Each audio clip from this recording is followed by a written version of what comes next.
Գյորջյան Կասկադ 60 ամիս փուլային վճարում բազմաթիվ առավելություններ։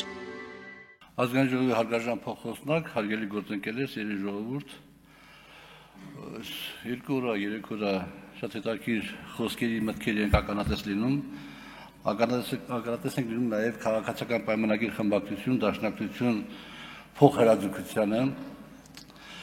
ելույթներ, որոնց մեջ, ասենք, տարբեր մտքեր են արտահայտվում,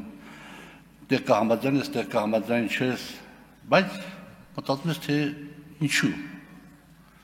ինչու այս ամեն ինչը հիմա տեղի ունենում։ Եվ պետք է պատասխանը գտնես անպայման։ Իմիջիալից առաջ անցնելով ասեմ, որ այս ելույթների մեջ շատ շահեկանորեն տարբերվեց փաստորեն պարոն Վլադիմիր Վարդանյանի ելույթը, մյուսների մեջ, որի մեջ կար ցավ, կար մտահոգություն, կար անհանգստություն, բայց մյուս ելույթները եւ քաղաքացիական պայմանագիր կուսակցության կողմից, խմբակցության կողմից եւ դաշնակցության կողմից ես պարունակում էին ուրիշ երանգներ։ Մենք լավ ենք արել, դուք վատ եք արել, դուք վատ եք արել, դուք վատ եք արել, բայց հարց է առաջանում։ Այսօր որ ուսումնասիրենք, ասենք, Ռուբինյանների արմատները գնանք հետ 1900-ականների սկիզբները, կարող է տեսնենք, որ նախնիների մեջ կան դաշնակցականներ։ Եվ եթե այսօր մենք նայենք դաշնակցականների պատմության մեջ, կարող են գնալ հասնել 3 թվականները, տեսնենք, որ իրաց նախնիների մեջ կան բոլշևիկներ, հայ բոլշևիկներ։ Հայ դա բոլորը մերն են եղել եւ մերն են։ Ոչ մեկ իրեն մեր վատը չի վերցնի, իրաց լավը տա մեզ։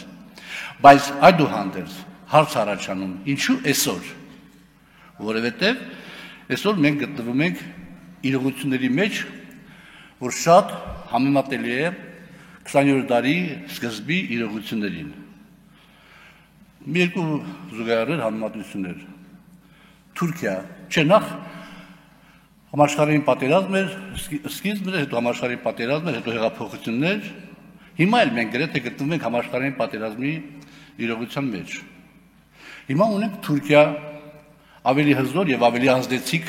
քան այն ժամանակ։ Հիմա ունենք խառը Ռուսաստան, անհասկանալիորեն հանդարտ Իրան կամ հասկանալիորեն հանդարտ Իրան։ Հիմա ունենք Թրամփի ուղի, որը կարելի է համեմատել այն ժամանակվա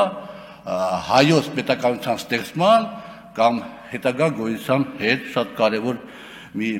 հանգրվան։ Եվ վերջապես ունենք Նյու Վիլսոն, Թրամփ անունով։ Այսինքն զուգահեռները շատ հստակ են։ Հարց առաջանում, բա այն ժամանակ որ կա դաշնակցություն, հիմա ով է։ Հիմա ԿՊՆ-ն է։ Այն ժամանակ որ դաշնակցությունը գտնվում էր միայնակ մարտահրավերների առաջ, հիմա ԿՊՆ-ն է գտնվում այդ իմաստով միայնակ մարտահրավերների առաջ։ Այդ պատճառով է, որ ԿՊ-ական որոշ պատգամավորներ հարվածներ են հասցնում դաշնակցությանը, դաշնակցության գործելակերպին եւ այլն։ Փոխանակ պատմական սխալները հաշվի առնելով, թերությունները հաշվի առնելով, այնպես անել, որ ամեն ինչ լինի կարգին, լավ լինի։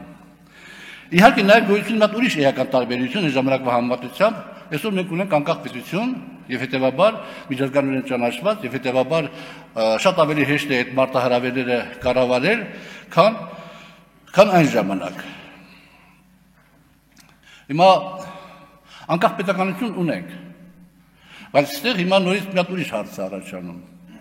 Վարչապետը թեզ է քաշել առաջ, որ ստեղծվի 4-րդ հանրապետություն։ Ընդ որում, եթե 26 թվականի ընտրությունում քաղաքացիական պայմանագիրը հաջողություն ունենա, ինքը կարող է սահմանադրությունը փոխել,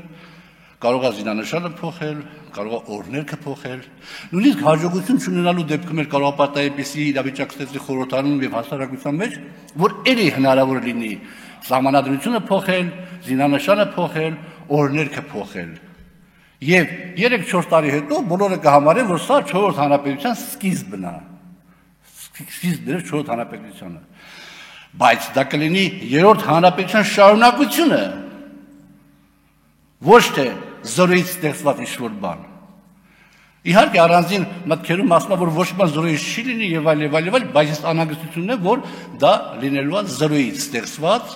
իսկ երբ որ ստեղծվի զորից ստեղծված 4-րդ հանրապետություն, ապա այդ ժամանակ այդ Տրամպի ու հետ կապված մարտահրավերները կհառնեն մեր առաջ լրիվ ուրիշ տեսքով։ Իսկ եթե 26 թվականին քաղաքացիական պայմանագիր կուսակցությունը հաջողություն հասնի ընտրություններում կամ ձևավորվի այնպիսի մի քաղաքական իրավիճակ, այնպիսի մի իշխանություն, որը ճիշտ կարողանա կառավարի այն մարտահրավերները, որոնք առաջանում են Տրամպի հետ կապված, ապա Հայաստանը կարող է հայտնվի շատ շահեկան վիճակում։ Հիմա դեպի գնանք այդ ճանապարհով, փորձենք գնանք այդ ճանապարհով։ Այդ ճանապարհի լուծումներից մեկն էլ առաջարկել է պարոն Ասլանյանը եւ Հովիկ Աղազարյանը, ես impeachment։ Ինչի ենք ասում impeachment։ Որովհետեւ այն մարտահրավերները, որ կար 20-րդ դարի սկզբին եւ որտեղ դաշնակցությունը մենակ էր, եւ այդ մարտահրավերները համարժեք որ կան այսօր մեր պետության հետ առաջ ծառացած, որտեղ ըստ էության մենք չենք ուզում որ քաղաքացիական պայմանագիրը կամ իշխանությունը մենակ լինի, բայց ինքը բոլորին բրդում այն, ասում է դու գնացեք եք, դուք չկաք, մենք ենք։ Հա, հասկացանք։ Բայց դուք, ասենք, մեր այս 7 տարվա 8 տարվա փորձը հաշվի առնելով կարող եք արդյոք միայնակ այդ մարտահրավերները կառավարել։ Անհանգստությունն է, որ չեք կարող։ Եվ մենք կհայտնվենք 18 թվականի այն իրավիճակում, որ Ղարս, Արցախ, հետո չգիտեմ, էլ ինչ, որը շատ վտանգավոր հետևանքներ կարող է ունենա։ Հիմա ինչ իմաստ ունի impeachment-ի առաջարկությունը։ Մենք նախ առաջինը պարոն Ասլանյանը եւ ես մենք ենք առաջարկել այդ նախաձեռնությամբ հանդես եկել եւ առաջարկել ենք պարոն Էդվարդ Մարուկյանի տեխնատությունը, այս պահին էլ փաստաթղթերը դրված են պարոն Ասլանյանի աշխատասենյակում եւ ցանկացողները կարող են միանալ եւ իրականացնել impeachment։ Հետո այդ նախաձեռնությամբ հանդես եկավ պատիվ ունեմ խմբակցությունը։ Որոշ ժամանակ հետո պատիվ ունեմ խմբակցությանը միացավ Հայաստան դաշինքը։ Այո, որոշակի ասենք առաջընթաց էր այդ իմաստով եւ մենք էլ ասենք բանակցությունների մեջ ենք, որ միանանք կամ չմիանանք եւ այլ։ Այո, մենք հայտարարել ենք, որ մենք չենք խոչընդոտի։ Դա ինչ է նշանակում։ Մենք չենք խոչընդոտի, որ եթե գա մի հատ X պահ, որ միայն մեզանից կախված կլինի impeachment իրականացնելու հարցը, ապա մենք կմիանանք առանց որևէ նախապայմանի, առանց որևէ ակնկալիքի, առանց որևէ սպասումների, որովհետև պարոն Ասլանյանի եւ իմ արժեհամակարգը գտնվում է էական հակասությունների մեջ, պատիվ ունեմ խմբակցության մեր գործընկերների արժեհամակարգի հետ, Հայաստան խմբակցության մեր գործընկերների արժեհամակարգի հետ։ Եվ մենք ուղղակի կմիանանք, որ այդ impeachment-ը, որ մենք կարծում ենք ճիշտ է այս պահին, որ restart-ին բանալվի, տեղի ունենա։ Բայց մենք ունենք մեր պատկերացումը, մենք ունենք մեր անհանգստությունը։ Մենք չենք ուզում, որ impeachment-ը դառնա իշխանափոխություն։ Այսինքն մենք չենք ուզում, որ մեր նաև օգնությամբ հանրապետական կուսակցությունը, պատիվ ունեմ խմբակցությունը, իշխանությունը վերցնի քաղաքացիական պայմանագիր կուսակցությունից, որովհետև դա արդեն մի ուրիշ իրավիճակ է, նորից անընդունելի մեր համար։ Հետևաբար ինչ պետք է անել։ Հետևաբար պետք է գնալ լայն կոնսոլիդացիայի, ընդ որում արտախորհրդարանական ուժերի հետ միասին եւ այդպես փորձել իրականացնել impeachment-ի գաղափարը։ Մեր տեխնատուով, թե պատիվ ունեմ խմբակցության տեխնատուով, դա